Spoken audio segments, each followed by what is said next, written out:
All right, so here we got an 2010 Altima, and we're doing the rear shocks. And this is another easy one.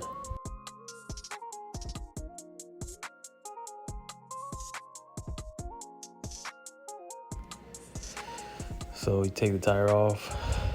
Remember, make sure you always put the car on jack stands.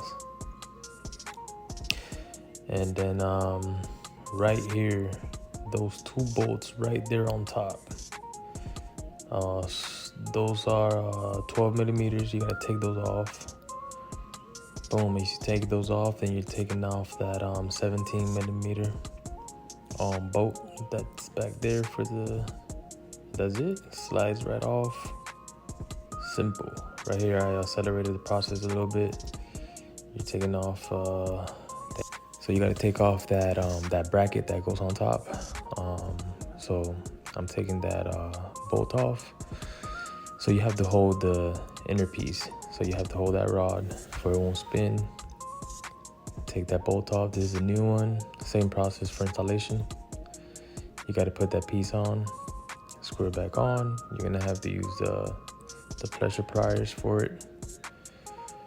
That's it. Screw it back on. And that was a 16 millimeter. And then the same thing to put it back on is the same exact process. This is a lot easier than the struts in the front. I mean, they're both easy, you know.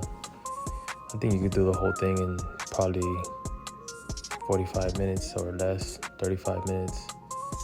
If you have all the tools, all the right tools and everything that you need, and you don't get no complications, you know, you'll be able to get everything done pretty quick.